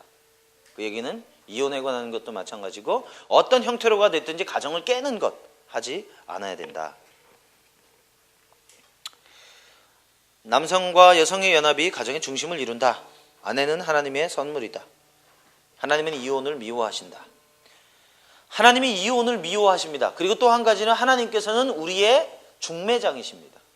여러분이 이미 결혼하신 분들은 하나님께서 중매하셔서 두 분이 결혼하셨다라고 하는 걸 깨달으셔야 됩니다. 지금 관계가 안 좋을 수 있고요. 지금 서로가 서로에 대해서 십자가라고 느껴질 수도 있지만 사실 하나님께서 그 밑바닥에 이미 두 분이 만나서 결혼하게 하셨다. 두 사람이 똑같습니다. 한 사람이 더 나았다면 결혼하지 않았을 겁니다. 똑같은 사람이 만나서 결혼합니다. 제가 어느 부부를 상담을 하는데, 호주에 있으면서 상담하는데 보니까 계속해서 아내가 남편을 비난합니다. 같이 셋이서 식사를 하는데 거의 전쟁터예요. 저 불러다 놓고 밥 먹으면서 벌써 싸움을 시작하는 거예요. 그러면서 자기네가 리얼한 모습을 보여주겠다고. 근데 밥이 안 넘어갈 정도로 리얼하게 싸우는 거예요, 둘이. 근데 계속 비난합니다. 아내가 남편을 계속 비난해요. 그리고 아내가 남편에게 질문하고 남편은 대답하지 않고 그냥 동굴로 들어가 버리는 거예요. 근데 그런 모습을 보면서 서로가 서로에 대해서 어떻게 생각하는가, 전 나중에 그랬어요. 제가 두 분을 보니까 서로가 서로를 무시하는 것 같습니다. 근데 두 사람이 그래요. 맞아요. 사실은 직접적으로 무시하는 표현을 안 하고 있는 것처럼 보이지만 한마디 한마디 다 무시하는 말을 하더라고요. 그리고 내가 너보다는 나라고 말하는 거예요. 그래서 제가 그랬어요. 두 분 이야기를 다 들으니까 두 분이 똑같습니다. 똑같기 때문에 만나서 결혼한 겁니다. 똑같아서 만나서 사는 겁니다. 근데 두 사람이 다 당황했어요. 기분이 나쁜 거지. 내가 내 배우자보단 조금 낫다고 나는 생각하고 있는데 저 인간이 조금만 변화된다면 나는 행복해질 것 같은데, 싸우는 이슈도 주로 뭐냐면 서로 어머니 아버지한테 무슨 용돈을 5만 원을 더 드렸네 덜 드렸네 뭐 이런 거 가지고 싸우는 거예요. 진짜 유치해, 진짜 유치해. 근데 의외로 그 문제가 작은 문제가 아닌 모양이더라고요. 저는 지금 결혼하고 10년째 9년째 돼가는데 한 번도 그런 문제로 싸워본 적 없어요. 제 아내가 그 장인어른 장모님에게 더 잘하든 제 아버지하고 제 어머니에게 잘하든 사실은 사람들은요 절대적으로 평균일 수 없습니다. 중앙일 수 없어요. 조금 더 팔이 안으로 굽을 수 있어요. 근데 그게 뭐 어떻단 얘기예요?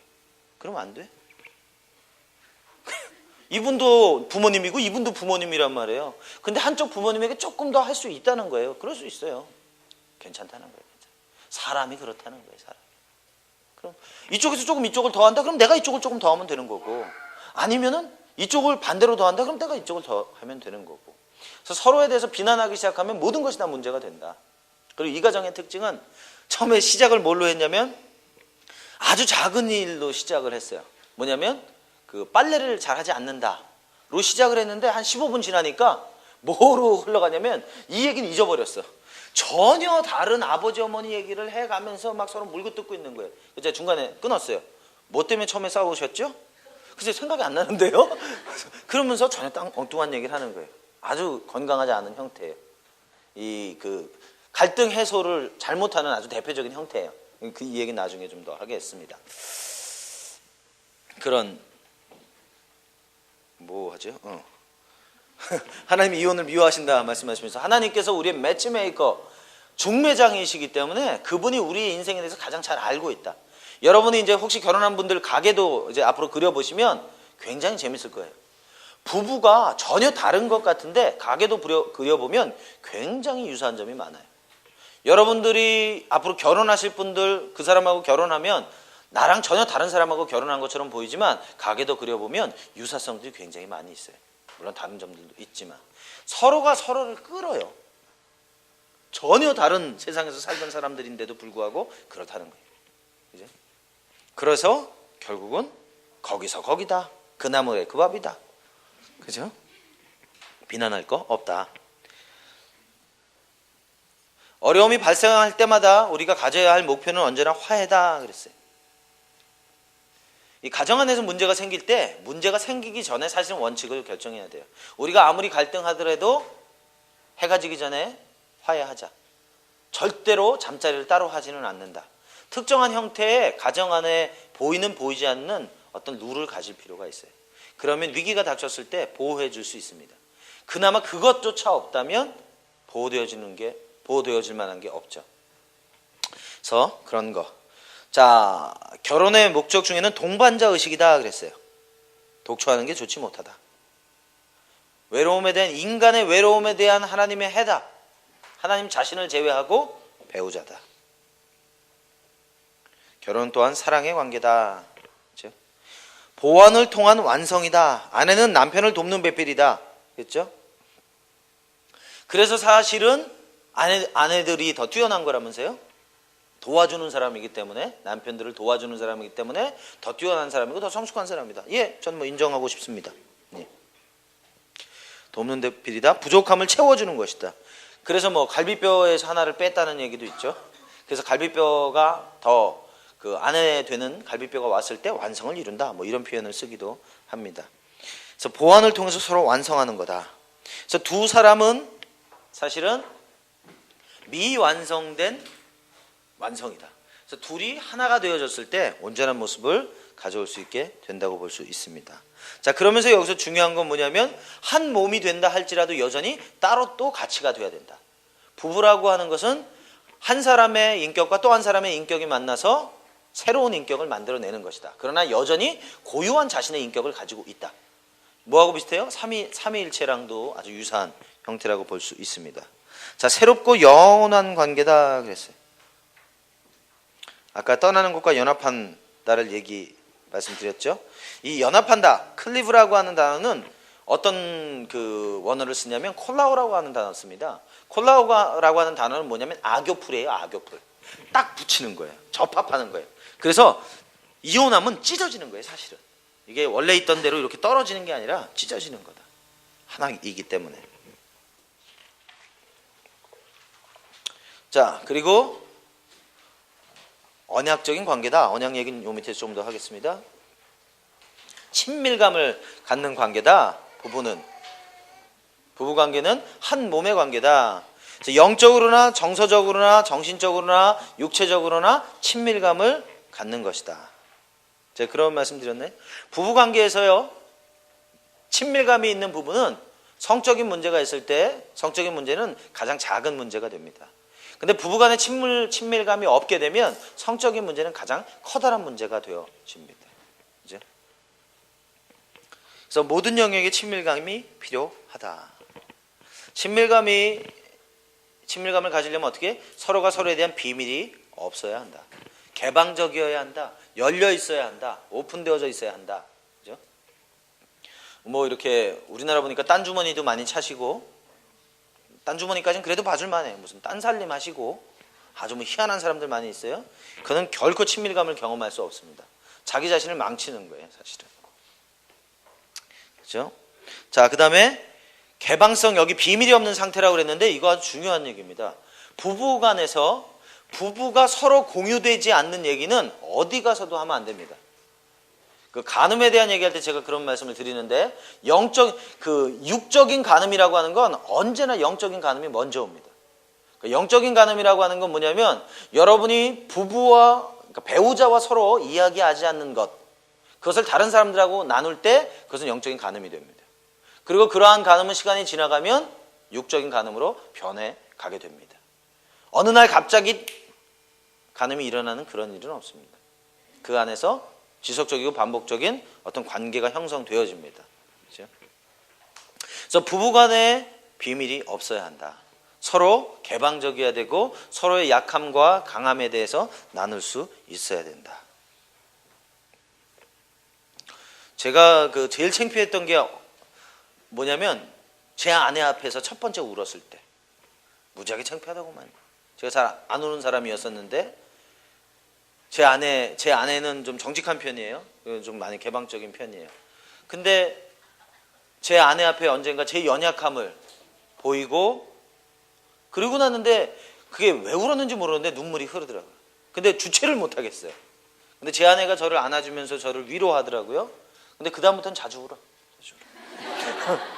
왜냐하면 제 아내의 격려가 정말 저를 세워주고 그리고 위로가 되는 걸 경험하게 됩니다. 그래서 제가 다른 사람들하고는 못 나눠도 어떤 것이라도 제 아내하고는 나누는 관계로 변해갔고, 제가 상담하면서 몇 년 동안은 제 아내에게도 나누지 않았어요.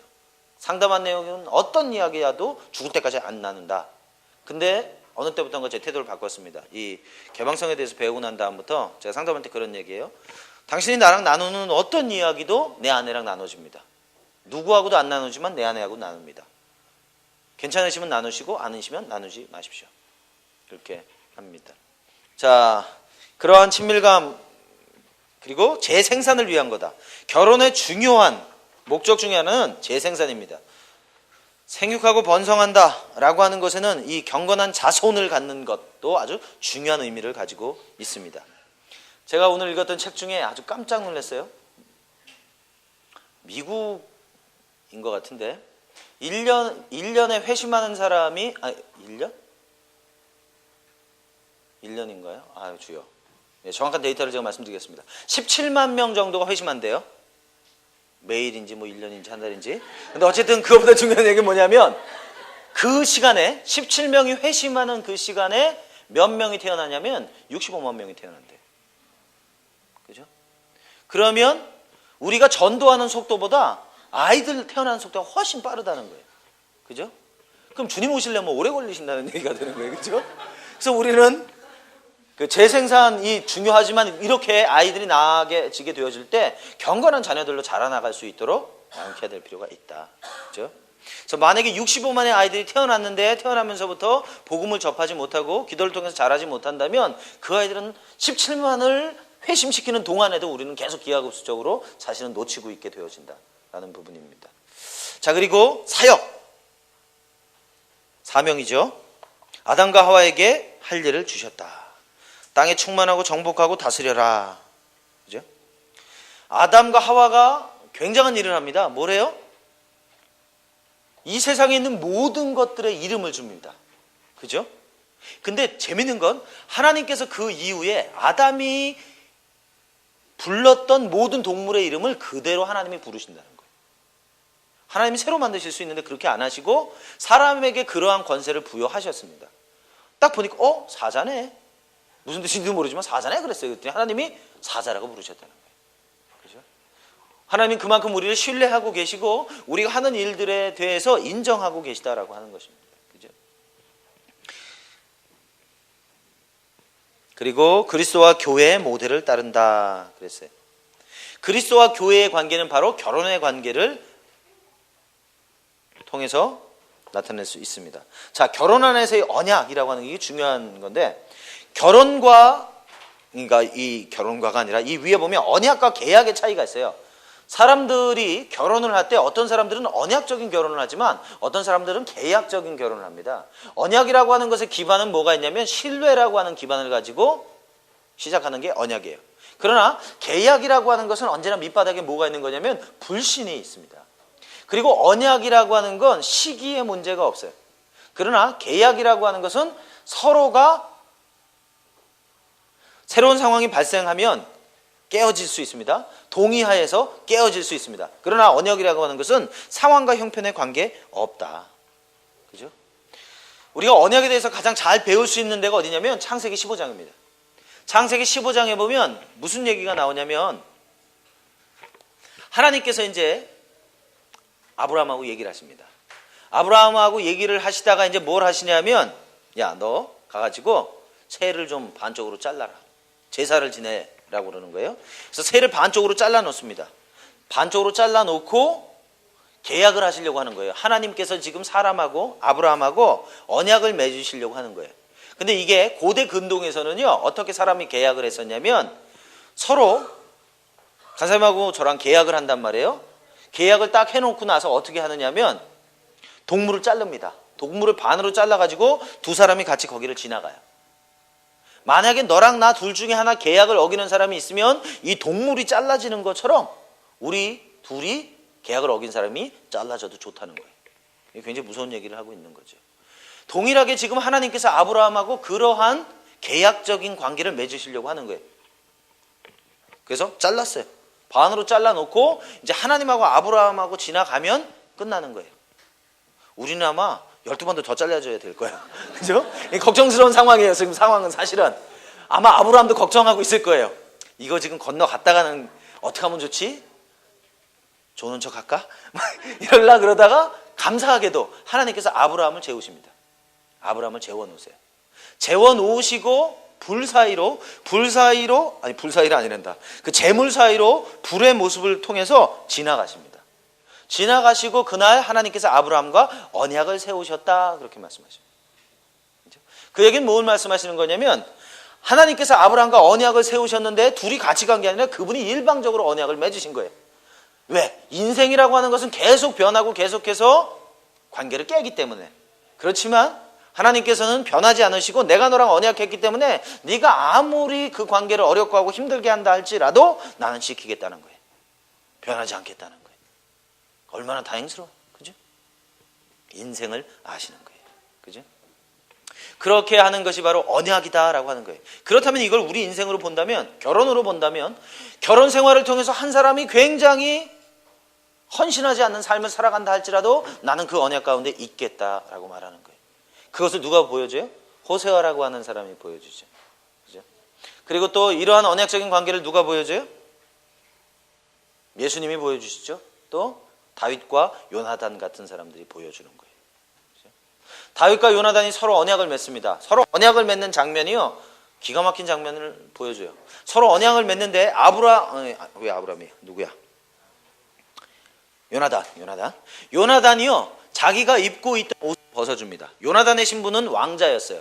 가만히 있으면 자기는 왕 되는 사람이에요. 베냐민 지파 사울왕 이어서. 그리고 누구예요? 다윗은 쫓겨다니고 있어요. 사위이긴 하지만 장인어른한테 걸리면 바로 죽는 사람이에요. 근데 요나단이 옷을 벗어서 보라색 옷을 벗어서 다윗에게 입혀줍니다. 그 얘기는 뭐예요? 자기 신분을 지금 이양하는 거예요. 나 왕 되지 않아도 좋다는 거예요. 네가 왕 되면 좋겠다. 칼을 줍니다. 네가 나를 찔러도 좋다.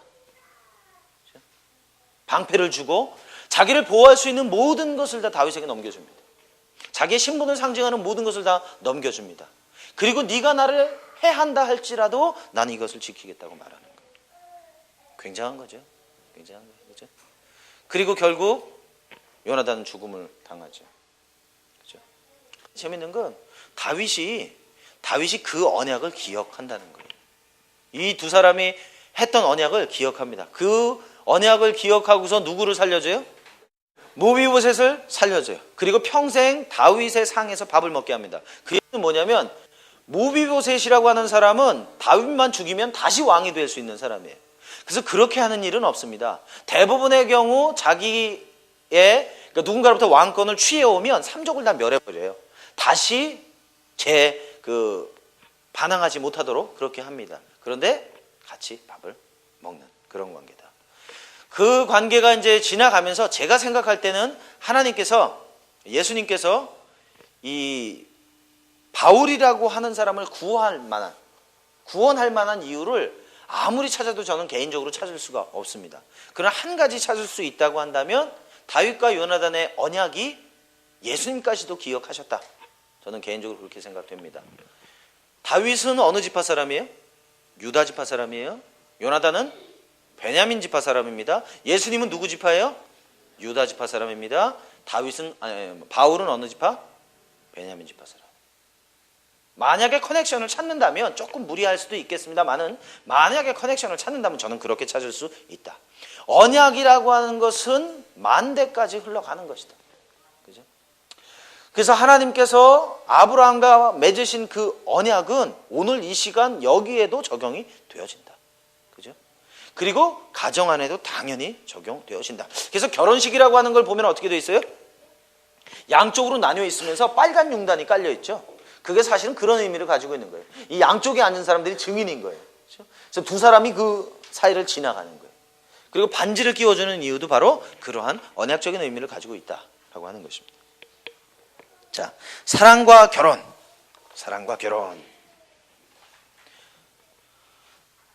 사랑이라고 하는 것은 간단하게 정의하기는 불가능하다. 그러나 가장 정확한 표현은 이런 것 같아요. 하나님은 사랑이시다. 그 얘기는 하나님께서 활동하시는 모든 활동은 사랑으로 규정됩니다. 그렇죠? 하나님이 우리가 보기에 하나님이 하시는 일이 도저히 이해가 안 된다 할지라도 그 밑바닥에 있는 개념은 사랑이다. 그래서 성경에 보면 이 사랑이라는 단어를 네 가지 정도로 표현합니다. 아가페, 아가파오, 그리고 필레오, 스톨게, 에로스라고 하는 표현을 씁니다. 신약에서 이제 주로 많이 쓰는 표현은 세 가지. 아가페, 필레오, 에로스라고 하는 표현을 씁니다. 자, 이 헌신적인 사랑, 무조건적인 사랑, 헌신하는 사랑을 말할 때는 아가페 사랑을 씁니다. 그런데 요한복음에 보면 이 사랑이라고 하는 단어들에 주로 쓰는 단어가 뭐냐면 필레오라고 하는 단어를 써요. 필레오라고 하는 단어는 친구와 친구 간의 사랑, 그리고 눈에 보이는 사랑, 경험되어지는 사랑, 그런 걸 말합니다. 다시 말하면 필레오라고 하는 표현을 할 때는 친밀감에 관련된 단어를 쓸 때 필레오적인 단어를 씁니다. 요한복음 21장에 예수님이 베드로에게 썼던 단어 아가페와 필레오라고 하는 단어를 쓰십니다. 그래서 이 사랑이라고 하는 단어를 볼 때는 세 가지 이 사랑의 단어가 다 사용되어질 수 있습니다. 38페이지 보시면 아가페라고 하는 무조건적인 사랑을 말할 때는 결혼 안에서의 헌신이라고 말할 수 있어요. 선택이라고 말할 수 있고 순종이라고 말할 수 있습니다. 그러나 필레오적인 사랑을 말할 때는 서로가 서로 안에 있는 친밀감, 정서적인 친밀감, 성적인 친밀감, 영적인 친밀감이라고 말할 수 있겠습니다. 그리고 에로스를 말할 때는 열정, passionate love라고 그러죠. 열정적인 사랑을 말할 수 있겠습니다. 자, 근데 이제 문제는 뭐냐면 이 사랑에 대한 거짓된 개념, 지금 이 시대를 살아가면서 가장 많이 왜곡되어져 있는 것 중에 하나가 바로 이 사랑이라고 하는 개념입니다. 그 얘기는 가장 많이 왜곡되어져 있는 것이 바로 하나님에 대한 개념이라고 말할 수도 있습니다. 그죠? 대부분 사랑에 대한 개념을 말할 때 가장 많이 두는 관점은 뭐냐면 feeling이에요. feeling. 그런 노래도 있잖아요. Love is feeling 뭐 이러면서 사랑은 감정이다라고 생각하는 것이 대부분입니다. 그리고 순간적인 자극이나 어떤 순간적인 스파크나 그런 것들을 사랑이다라고 느끼는 거예요. 그렇죠? 그렇기 때문에 그러한 관점을 가지고 살아가다 보니까 TV라든지 영화라든지 책이라든지 대부분의 것들은 그런 식으로 표현되어져 있습니다. 그런 영향으로 사실은 지금 이미 50% 이상의 이혼율을 가져오고 있다. 48%라고 그러죠, 우리나라. 근데 제가 볼 때는 50% 한참 넘었습니다. 이미 법적으로 이혼한 사람들을 제외하고도 정서적으로 이혼한 사람들은 수없이 많다.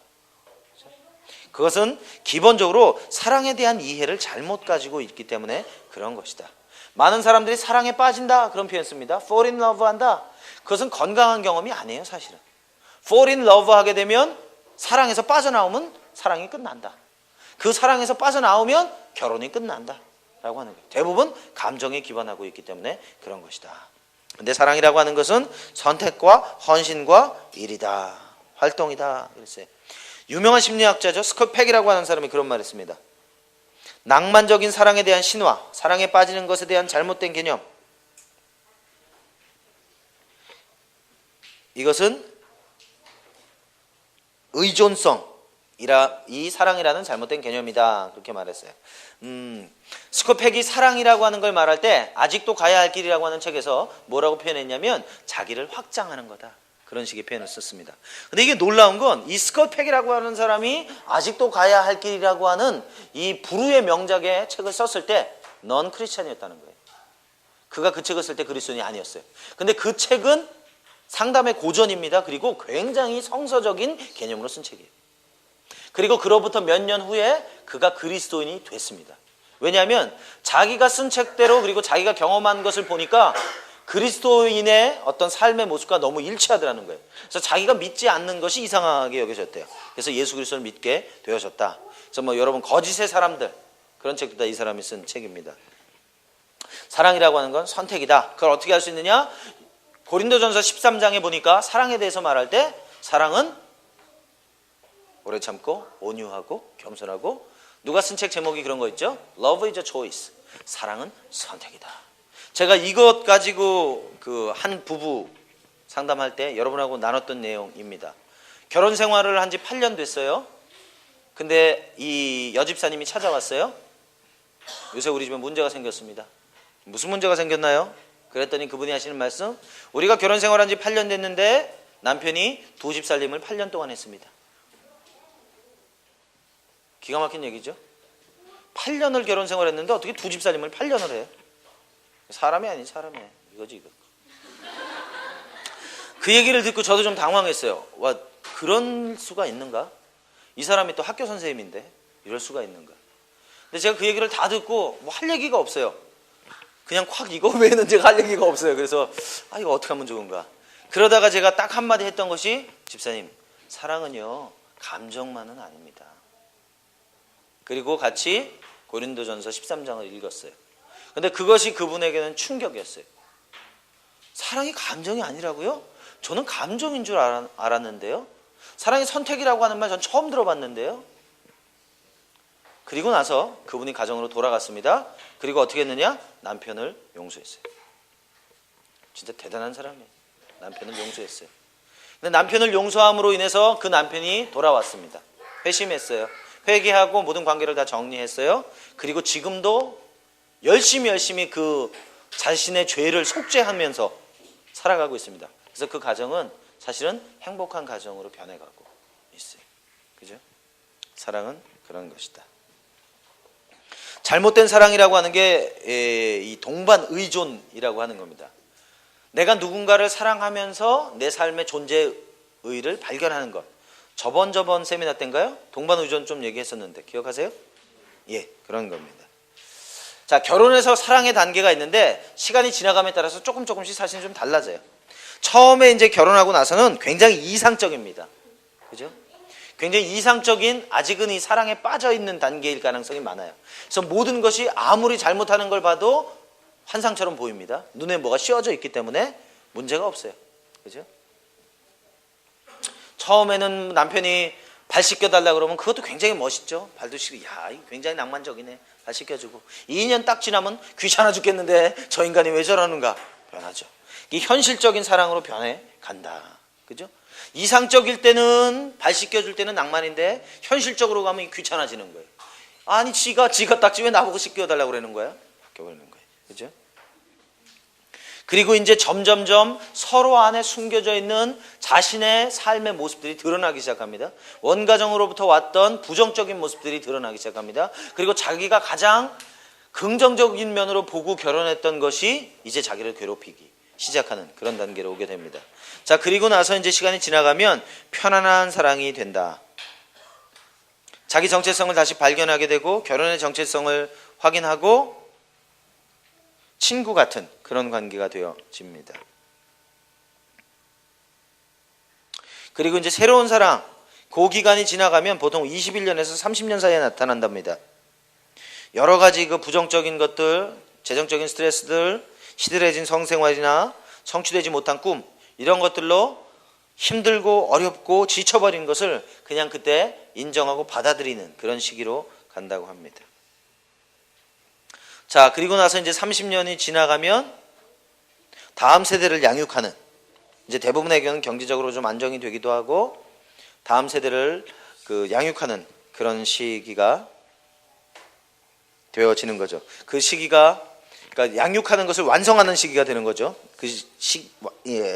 양육하는 시기가 되는 게 아니라, 자, 이러한 단계를 쭉 지나가는데 이것을 이렇게 5가지 단계로 나누는 사람이 있는 반면에 이것을 49페이지 보시면 이것을 또 3단계로 나누는 사람들도 있습니다. 똑같은 건데 지금 다른 형태, 다른 사람이 정의한 거예요.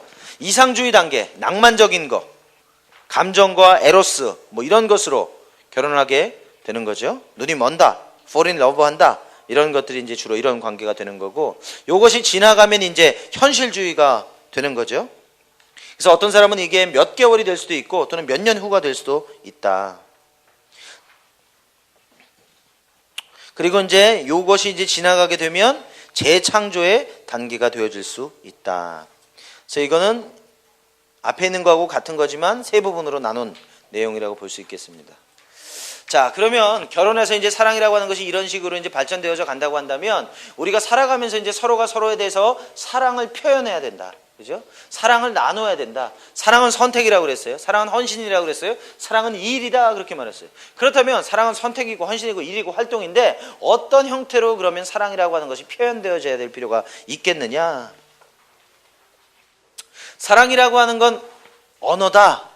게리 체프만이라는 사람이 그런 식으로 표현했습니다. 사랑은 언어다. 그죠? 그 얘기는 사람은 누구나 다 자기만의 고유한 언어를 가지고 있다. 고유한 언어를 가지고 있기 때문에 자기의 언어로 다른 사람들에게 말하면 사람들이 알아듣지 못한다. 그럼 어떻게 해야 되느냐? 상대편의 언어로 말해야만 알아들을 수 있다라고 말합니다. 그죠? 그러면 상대편의 언어가 뭐냐? 사랑이라고 하는 것은 어떤 식으로 표현되어질 수 있느냐? 5가지. 40페이지 보시면 나옵니다.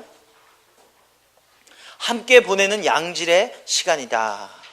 그죠? 시간을 같이 보낼 때 사람들은 사랑을 느낀다. 이거 아까 어디서 나왔죠? 가족에서 나왔죠? 어디서? 건강한 가정의 특징에서 나왔죠? 건강한 가족은 같이 시간을 보내더라. 마찬가지로 사랑이라고 하는 언어는 같이 시간을 보내는 것이다. 서로가 서로에 대해서 집중되어져 있는 거다. 그죠? 눈을 맞추고 감정을 표현하고 서로의 이야기를 듣는 것이다. 저랑 제 아내랑은 이 사랑을 표현하는 방법이 달라요. 제 아내는 함께 보내는 시간이 굉장히 중요한 사람이에요.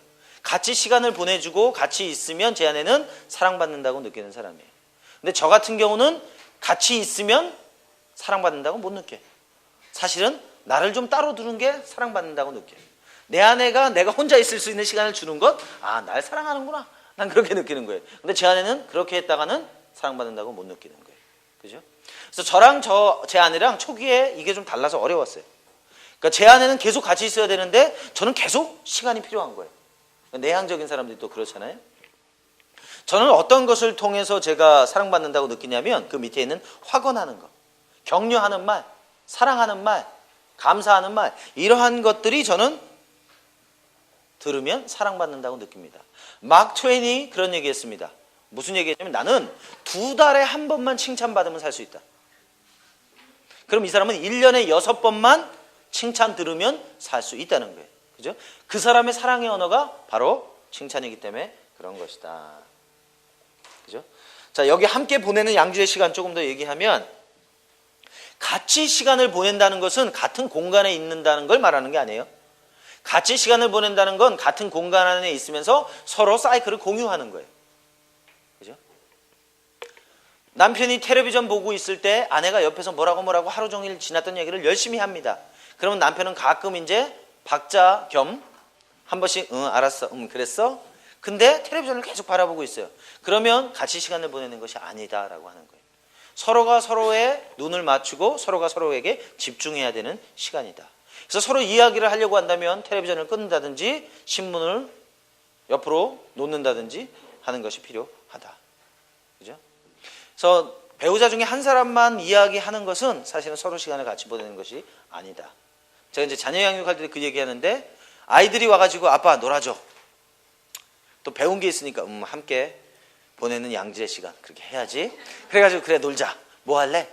아빠 공놀이 해요. 그래 공 줘봐라. 공 휙 집어던지고 신문을 이제 쭉 읽기 시작합니다. 애가 열심히 가가지고 공 잡아가지고 옵니다. 가져왔냐? 빠르다 야. 저쪽에 또 한 번 던지고 또 보고. 이건 양질의 시간을 보내는 게 아니다. 기만하는 거다. 그리고 그렇게 시간을 보내면 아이는 5분에서 10분 안에 놀이를 중단합니다. 왜? 재미없어요. 아이는 지금 공놀이를 하자는 게 그 아이의 마음이 아니에요. 같이 시간을 보내자는 거예요. 그래서 어린 아이들에게 있어서는 time is love예요. 시간이라는 게 사랑인 거예요.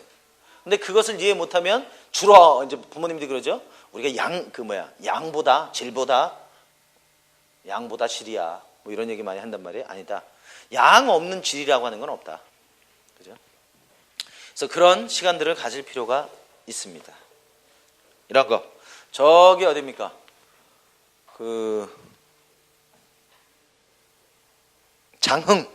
장흥에 가보시면 양질의 시간을 보내는 사람들이 많이 있어요. 근데 이상한 사람들하고 양질의 시간을 보내는 사람들이 많이 있는데 보면은 이 나이가 좀 지긋한데 손잡고 다니고 나이가 지긋한데 음식 좀 들어가가지고 서로의 눈을 바라보면서 손을 잡으면서 깨가 쏟아지도록 얘기하는 커플들 대부분 다 불륜이다. 이상한 양질의 시간을 보낸다. 그럼 가족은 뭐냐? 들어가서 음식 시켜놓고 음식 나오면 아무 말 없이 끝까지 먹는 100% 가족이다. 그죠? 부부다. 왜? 들은 건 있어가지고 하긴 해야 되겠는데 와가지고 전혀 서로 교감이 없다는 거. 그죠? 그래서 염두에 둬야 됩니다. 자, 그 다음에 이제 확언하는 거, 서로 칭찬하는 거, 격려하는 거 중요하다. 좋은 남편이 되어준 거, 좋은 아내가 되어준 거, 가정에 헌신하는 거, 빨래 해주는 거, 격려해주고 위로해준다. 그죠? 특별히 여러 가지 할 수 있는 것 중에 배우자가 없을 때에도 우리나라는 팔불출이라고 그래요. 그런 거 아닙니다. 굉장히 건강한 겁니다. 여러분의 배우자가 없을 때 배우자 칭찬을 하는 거 굉장히 좋은 일입니다. 그죠? 근데 우리는 배우자만 없으면 배우자 욕을 한단 말이에요. 십자가라 그러고 그놈만 없었으면 막 이러면서 아니다. 자, 그 다음에 선물을 주고받는 거 사랑의 상징이다. 그죠? 아주 작은 선물이라 할지라도 그것이 서로에게 기쁨이 될 수 있습니다. 제가 주로 선물을 많이 하는 때가 언제냐면 강의 갔다 와서. 어떤 데는 강의 가면은 끝날 때 꼭 꽃을 줘요. 저는 좀 부담스러워 하는데 갖고 가기도 어렵고 초기에는 이게 먹혔어요. 꽃을 가지고 제가 제 아내에게 가져가서 여보 내가 오늘 당신을 위해서 꽃을 준비했어. 굉장히 기뻐했죠. 2번 만에 다 알아차렸죠. 그 다음부터는 바로 어디서 받았어? 얘기하죠. 그러나 여전히 그렇게 해도 제 아내가 즐거워합니다. 사실 제 마음의 태도인 거죠. 그리고 때로는 초콜릿 하나를 가지고 가서도 선물할 수 있는 거예요. 그죠? 그래서 선물이라고 하는 게 중요한데 제 친구 중에 이 폴이라고 하는 미국 사람이 있습니다. 이 사람이 파푸아뉴기니아 선교사였어요. 근데 이 집안이 대단한 집안이에요. 아버지가 파푸아뉴기니아 선교사로 있었어요. 그리고 미국으로 돌아갔어요. 아들이 자라서 또 거기 선교사로 갔어요. 굉장하죠. 대를 이어서 충성하고 있는 거예요. 근데 이분이 이제 캔버라에 공부를 하러 왔습니다. 공부를 하러 가지고 있는데 어느 날 지금 미국에 자기한테 헌금해 주는 사람한테 선물을 보내는데요. 선물이 뭔가 하면 캥거루 똥 그리고 마른 거예요. 마른 거. 마른 캥거루 똥 그리고 검출이라고 하는 코알라가 먹는 이 길다란 나뭇잎이 있어요. 그거를 싸서 선물로 보낸다는 거예요. 자기한테 헌금해 주는 사람 이거 보내주면 굉장히 기뻐할 거라는 거예요. 이 캥거루 똥하고 검출이는 호주밖에 없다는 거예요. 아무 데도 구할 수 없기 때문에 이거는 좋은 선물이 된다. 근데 제가 한번 생각해 봤어요. 제가 이것을 선물로 헌금해 주는 사람한테 보내면서 이건 호주에밖에 없는 겁니다. 그 다음 주부터 바로 헌금 끊어집니다. 근데 좀 우리랑 좀 다른 것 같아요. 웨스턴 사람들의 사고는. 그죠? 근데 그것이 정말 그분들에게는 선물이 된다는 거예요. 선물이 된다. 그래서 선물이라고 하는 것은 마음의 문제인 것이지 그것이 어떤 그 가격이나 크기나 이런 것하고 관련이 있지 않다. 그죠? 그래서 어떤 사람은 선물을 받을 때 내가 사랑받는다고 느낍니다. 그죠? 그래서 자꾸 그런 사람들한테 선물해줘야 돼요. 배우자에게. 뭐 꼭 반지만, 뭐 비싼 반지만 해야 되는 건 아닙니다. 그죠? 자, 그 다음에 봉사하는 거, 섬기는 거, 이것이 선물인 경우도 있어요. 사랑인 경우도 있어요. 가정 안에서 잡다한 집안일하는 거, 청소하는 거, 빨래하는 거, 설거지하는 거, 그리고 뭐 은행일 하는 거. 항상 아내나 남편이 해왔던 일이 있다면 그것을 돕는 거예요. 가사를 분담하는 거예요. 때로는 뭐 일주일에 2주에 한 번씩 라면이라도 끓이는 거예요. 그죠? 그것만으로도 어떤 사람들은 사랑받는다고 느낀다는 거예요. 그죠? 섬기는 거. 자, 그 다음에 마지막으로는 신체 접촉하는 겁니다. 이거는 성적일 수도 있고 성적이지 않을 수도 있다 그랬어요. 여기 나왔죠? 버지니아 사티어 얘기. 하루에 4번, 8번, 12번. 신체적 접촉을 통해서 어떤 사람들은 사랑을 받는다고 느낀다라고 하는 거예요. 그래서 터치라고 하는 건 굉장히 중요한 겁니다. 그죠? 형제는 형제끼리, 자매는 자매끼리. 이걸 잘 지켜야 된다. 부부간은 관계 없습니다. 그래서 이 5가지의 상황이 사람마다 다 달라요. 여러분들은 어떨 때 사랑받는다고 느끼는 거였어요? 네, 좋습니다. 자, 아마 여러분들이 이게 조금씩 다 섞여 있으실 수 있을 텐데요.